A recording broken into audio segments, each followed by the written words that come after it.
कि मैं गुजरात से आया, मैं जस्ट अभी आया, कल वहां उन्होंने मुझे 30-40 तलवारें भेंट करी, अलग अलग संगठनों ने एक ऐसे कर। मैंने उनको कहा कि भाई ये तलवार है, इस तलवार को चला के क्या मैं गांव का सरपंच बन सकता हूं? उन्होंने कहा नहीं। तलवार किस बात की सूचक होती है?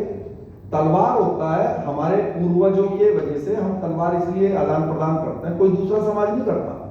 हम इसलिए करते हैं कि उस तलवार के दम पे हमारे पूर्वजों ने हजारों सालों तक सत्ता हासिल करी, इसीलिए तो लेकिन जो सही समय पे सही हथियार चलाना जो समाज नहीं जानता वो खत्म हो जाता है।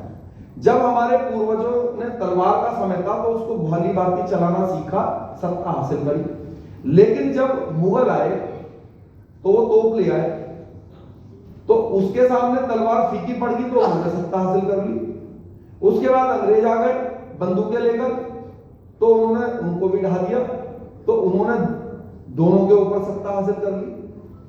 तो जिसने जिस समय जिस हथियार की जरूरत थी, जो उसको चलाना सीखा, तो उससे उसने सत्ता हासिल की। अब लोकतंत्र की जो तलवार है, जो तोप है, जो बंदूक है, वो है वोटिंग मशीन। जिस समाज ने इस वोटिंग मशीन को चलाना सीखा वो सत्ता पर चले गए। भाई आज मोदी जी देश के प्रधानमंत्री हैं तो कोई तलवार चला के थोड़ी ना बैठे, इतनी बड़ी बड़ी पगड़ी लगाते हैं 15 अगस्त पे। राजनाथ सिंह जी बेचारे बिना पगड़ी के पीछे खड़े रहते हैं, क्यों? क्योंकि मोदी जी के पक्ष में वो जो तलवार है, वो जो वोटिंग मशीन है, वो दबी हुई है। तो सबसे पहले आपको क्या करना पड़ेगा? वोटिंग मशीन का बटन दबाना। जैसे तलवार चलानी सीखते थे ना, इस समय तलवार चलाते हैं जो नट नहीं होते, नट उछल कूद वाले, उससे कुछ नहीं होने वाला, बस 100-200 रुपए मिल जाएंगे इनाम में। सत्ता हासिल होएगी बटन दबाने से। और बटन कैसे? बटन अपने पक्ष में दबे, उसके लिए उस मशीन में अपना झंडा होना चाहिए। हम लोग क्या करते हैं? सामाजिक संगठन बनाते हैं। सामाजिक संगठन राजपूतों के 10,000 है, तो क्या कोई सामाजिक संगठन का नाम उस मशीन में आएगा? नहीं आएगा। जब नाम ही नहीं होगा तो दबाओगे कहां? फिर कहीं और ही दबाओगे। तो सबसे पहले आपको अपना झंडा होना चाहिए, वो झंडा उस मशीन में होना चाहिए। अब जैसे हमारे जाट भाई, यादव भाई या दूसरे लोगों ने उसको दबाना सीखा, वैसे ही जिस दिन हम सीख जाएंगे, हम सत्ता में आएंगे, इस देश के लिए भी भला काम करेंगे, अपने समाज के लिए भी। और मेरा एक और, क्योंकि समय की बहुत ज्यादा बाध्यता है, क्योंकि मैं समझ रहा हम मेरे को खुद ही होगी, तो क्या है कि ये जो कार्यक्रम की जो थीम है ना, देखिए भाई साहब बहुत धन्यवाद, ये जो थीम है कार्यक्रम की, ये तो है बहुत बढ़िया, लेकिन क्या है कि ये एक्चुअली क्या होना चाहिए, ये 2 दिवसीय कार्यक्रम होना चाहिए, क्योंकि इसमें लंबे समय तक जो है आपस में विचार विमर्श होने की जरूरत है। अभी मैं जब वहां था अहमदाबाद एयरपोर्ट पे, तो एक भाई साहब है हमारे राघवेंद्र सिंह जी, उनका टेलीफोन आया, तो भोपाल में वो ऐसा ही 2 दिवसीय चर्चा के लिए उन्होंने एक कार्यक्रम रखा हुआ है। और मैंने खुद, हम लोग चित्तौड़ में इसको रखवाएंगे राजस्थान से संबंधित विचार विमर्श के लिए, कि भाई अपना झंडा होना चाहिए कि नहीं होना चाहिए। आपके सामने हनुमान बेनीवाल ने वहां अपना झंडा बनाया राजस्थान में, तो उसका कितना लाभ है? जिसका झंडा होगा उससे लाभ क्या होगा? जो आप सब लोग जो बीजेपी में, कांग्रेस में या किसी पार्टी में काम करते हैं, उसमें आपको अहमियत मिलेगी। क्यों मिलेगी? क्योंकि वो पार्टियां जो है वो ये सोचेंगी कि अगर हमने इसको अच्छी कुर्सी नहीं दी, इनको महत्व नहीं दिया, तो भाई इनके पास एक प्लेटफॉर्म है, ये वहां चले जाएंगे। यही कारण है, ये 3 राज्य हैं अगल बगल, उधर राजस्थान, हरियाणा, उत्तर प्रदेश, तीनों में हमारे जाट भाई हैं। सिर्फ 3 ही राज्यों में है और कहीं होते नहीं इंडिया में। तीनों ही राज्यों में बीजेपी के प्रदेश अध्यक्ष तीनों हैं। राजस्थान में धनखड़ जी, इधर भी जाट भाई और उधर भी। क्यों है? क्योंकि उनकी तीनों राज्यों में अपनी पार्टी भी है। उनको मालूम है कि भैया अगर हमने इनको भाव नहीं दिया तो एक भी जाट नहीं आएगा, सारे उधर चले जाएंगे। अब उनको पता है इनके पास विचारों पर कोई प्लेटफॉर्म है नहीं, इनको नीचे बैठा लो, कर क्या लेंगे? भाई बताओ आप क्या कर लोगे? आप बीजेपी से नाराज भी हो जाओ तो क्या बिगाड़ लोगे उनका? क्योंकि आपके पास कोई प्लेटफॉर्म ही नहीं है आपके पास। तो प्लेटफॉर्म बनाने का जरूरत है, जो हमने बनाया अपने हैसियत अनुसार हम उसको बढ़ाने का प्रयास कर रहे हैं और तब तक करते रहेंगे जब तक कि हमें वो अपना सहयोगी नहीं बनाएंगे, जैसे कि एनडीए या यूपीए चलता है। कई लोग हमें बोलते हैं राणा जी, राजपूत समाज अगर अपनी पार्टी झंडा बनाएगा तो ये तो देश के लिए खराब है। तो मैंने उनको कहा भाई अगर ये खराब है तो सबसे खराब तो फिर बीजेपी, मोदी जी, योगी जी हैं, क्यों? फिर वो उन्होंने एनडीए क्यों बना रखा? उनके पास तो पूरा मेजॉरिटी है यूपी में और देश में। फिर योगी जी ने क्यों निषाद पार्टी के जो अध्यक्ष है संजय निषाद, उसको मंत्री बनाया हुआ? निकाल दो उसको बाहर। अपना दल की अनुप्रिया पटेल क्यों मोदी जी के कैबिनेट में मंत्री है? वो इसलिए है क्योंकि उनका अपना झंडा है और वो अपनी बात रखते हैं। अभी 20 दिन पहले अनुप्रिया पटेल जी अमित शाह से मिली और कहा कि 65,000 जो टीचर भर्ती होने वाले हैं यूपी में, उसमें जो हमारा समाज है उसको प्रायोरिटी मिले, इसलिए मैं अपना लिखित में ये पार्टी की तरफ से दे दूंगा। उसने क्यों कहा, क्यों दिया? क्योंकि उनका अपना सोच विचार झंडा है, दे दिया खुलेआम। आपका भी अपना होगा तो आप भी रख सकते हैं। अगर आप मेरे को सिर्फ 5 मिनट और देते हैं तो मैं आपको ऐसे प्रैक्टिकली इसको बात रखना चाहता हूं, बिल्कुल पानी की तरह क्लियर हो जाएगी। मोदी जी, बीजेपी, कांग्रेस, कोई भी पार्टी हो, सभी अच्छी है, लेकिन हमारे पक्ष में क्यों काम नहीं होता ये समझ लीजिए।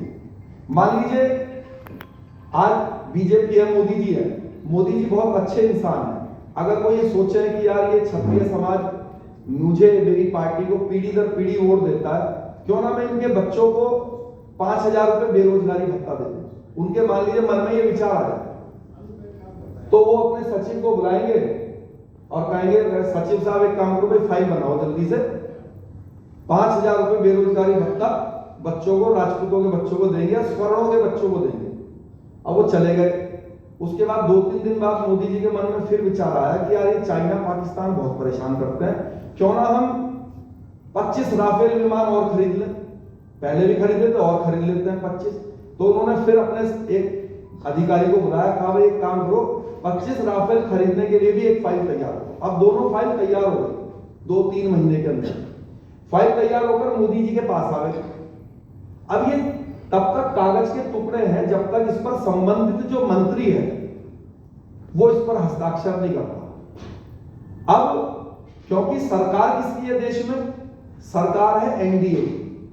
अब सरकार एनडीए की है और इस एनडीए के अंदर बीजेपी प्लस निषाद की, निषाद पार्टी यूपी से, पटेल की अपना दल, हरियाणा से जाटों की जेजेपी, बिहार से माझी समाज की हम, और रामदास अठावले जी की बॉम्बे से रिपब्लिकन पार्टी। इस प्रकार से इसके अंदर करीब 48 राजनीतिक दल है। अब मोदी जी को इस फाइल पर हस्ताक्षर हो, इसके लिए मोदी जी को अपने एनडीए के जो सहयोगी हैं उनसे विचार विमर्श करना पड़ेगा।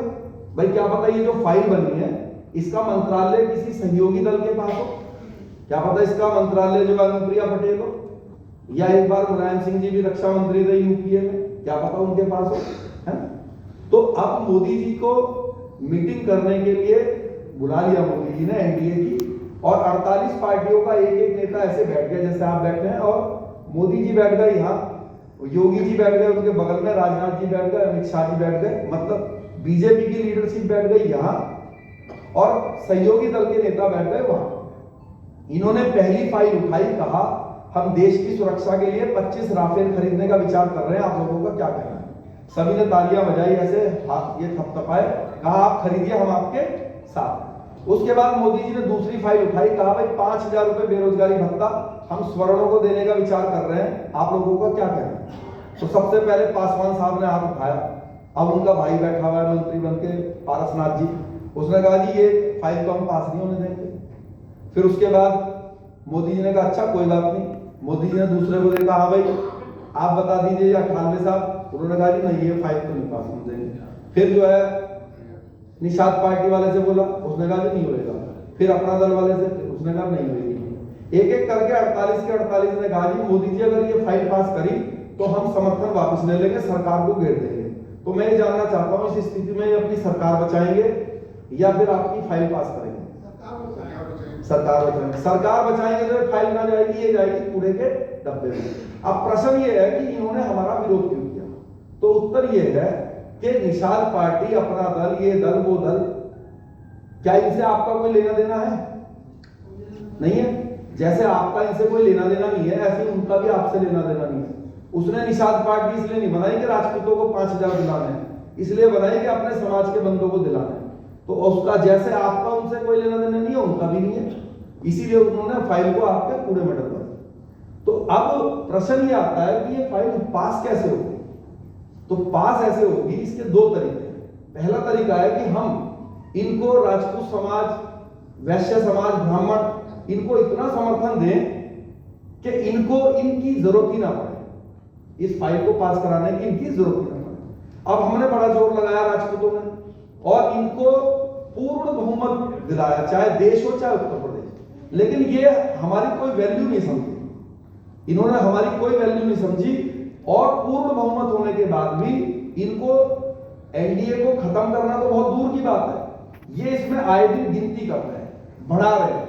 आज 48 है, अभी बिहार में चुनाव हुआ था पीछे, तो इन्होंने पहले 48 थे, मांझी की 49वीं पार्टी जोड़ दी थी हम, और 50वीं जो है वीआईपी पार्टी जोड़ दी थी। बिहार के लोग बहुत बैठे हुए हैं। उसके बाद अभी फिर जो है कहीं और चुनाव होएगा, वो 51वीं सीट पे रावण बैठ जाएगा और 50वीं पे हो सकता है ओवैसी बैठ जाए। तो ये सोचना कि इनको जब पूर्ण बहुमत मिल जाएगा ये इनको हटा देंगे, तो ऐसा होने वाला नहीं है। तो अब हमारे पास दूसरा रास्ता क्या है? दूसरा रास्ता ये है कि जहां पे 48 बैठे हैं, हम भी इनकी तरह अपना झंडा बनाए समाज का और वहां पे 49वां बैठ जाए।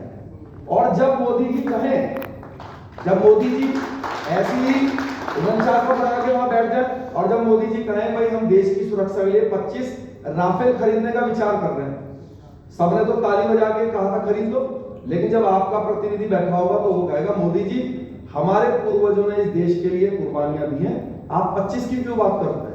आप 50 खरीदिए, हमारा झंडा, हमारी पार्टी, हमारे लोग आपके साथ हैं। तो इससे क्या हुआ? आपने अपने समाज की तारीफ कर दी पूर्वजों की, यदि हम तो 50 खरीद दो। जब मोदी जी कहेंगे कि मैं 5,000 रुपए बेरोजगारी भत्ता इन राजपूतों के बच्चों को देना चाहता हूं, तो आपका बैठा हुआ प्रतिनिधि कहेगा मोदी जी 5,000 नहीं, महंगाई बहुत है, 10,000 दीजिए, और ये जो यहाँ पे दूसरे 48 बैठे हैं आप इनके समाज को भी दीजिए, दलित को भी दीजिए, पिछड़े को भी दीजिए। लेकिन आप जो है अगर ये हमारे समाज के किसी चीज में विघन डालेंगे तो हम अगर हमारे बच्चों की फाइल को डसने का प्रयास करेंगे तो फिर झंडे में से डंडा मिला के हम इनको सही भी करेंगे। जब मोदी जी कहेंगे कि हम एक हफ्ते बाद राम जी का मंदिर बनाएंगे, तो आपका प्रतिनिधि कहेगा मोदी जी एक हफ्ते बाद क्यों?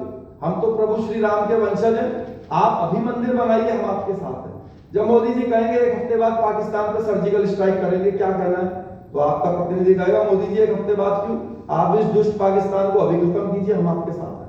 तो अभी तक हम किस लिए वोट देते हैं कि भाई राम मंदिर बन गया, पाकिस्तान का इलाज कर दिया, सड़क बन गई, महल बन गया। ये जो चीजें हैं ये तो सभी के लिए हैं। तो जब अपना झंडा होगा वहां पे हम हर उस मुद्दे पे इनका समर्थन करेंगे जो देश के लिए होगा, धर्म के लिए होगा।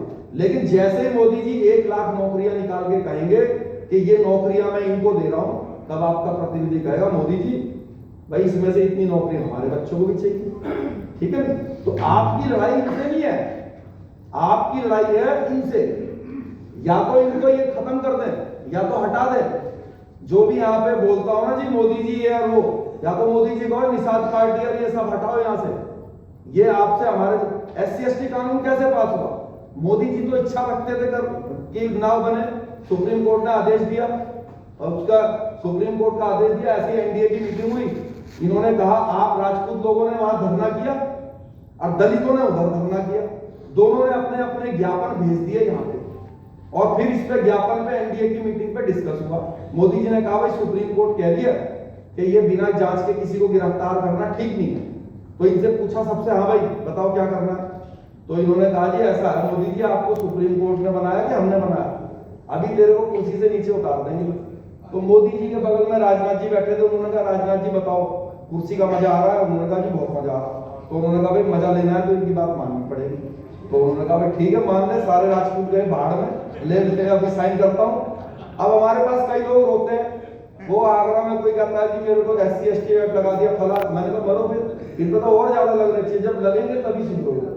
तो इस बात से हम समझे, अगर हम भी वहां बैठे होते तो इनको भी सहायता मिलती। क्या मिलती? हम कहते हैं मोदी जी इनसे घबराने की जरूरत नहीं है, हम आपके साथ हैं, सुप्रीम कोर्ट जो है वो सही कह रही है। लेकिन इनके पास पैर रखने की जगह ही नहीं है। ये बेचारे तो जो है ये आपको कैसे खुश करते हैं, ये कहते हैं जी मंदिर बना दिया, रोड बना दी। अरे भाई रोड बना दी तो वो तो सबकी है, कहेंगे बिजली आ रही, बिजली तो सबकी है। जाटों से सीखना चाहिए वोट डालने का तरीका। किसी जाट से पूछोगे ना, कहेगा कि भाई बिजली बहुत बढ़िया बना दी मोदी जी ने, साइड ये देख रोड ये वो, कहेगा रोड क्या तेरे पिताजी की है, जिस पे तू चलेगा मैं भी चलूंगा, ले नहीं देता वोट। वो कहता है जब ये अजीत सिंह आएगा तब मेरा लड़का इंस्पेक्टर बनेगा। और आप इसलिए पूछोगे कि मेरे रोड बहुत बढ़िया बनी, जैसे रोड अपने पिताजी की हो, थोड़े दिन बाद उसी रोड पे पंचर की दुकान लगाओगे आप, और वो जो है इंस्पेक्टर बन के अपनी गाड़ी लेके घूमेगा। तो अगर आपको वो बनना है, अगर नौकरियों पे एसेट्स पे अपना अधिकार लेना है, तो आपको अपना झंडा बनाना पड़ेगा। ये मेरी रिक्वेस्ट है, वो झंडा हमने बनाया है। झंडा कभी धोखा नहीं दे सकता। शेर सिंह राणा धोखा दे सकता है, SK सिंह जी धोखा दे सकते हैं क्योंकि वो लालच में आ सकते हैं, लेकिन जो विचारधारा होती है वो कभी धोखा नहीं देती। विचारधारा आगे बढ़ती है, चाहे शेर सिंह रहे या ना रहे, विचारधारा तो कभी मरेगी नहीं। तो विचारधारा के साथ आइए, वो विचारधारा है क्षत्रिय झंडा, जो ना किसी के अधिकारों को छीनेगा और ना किसी को अपने अधिकार छीनने देगा। बहुत बहुत धन्यवाद। जय हिंद।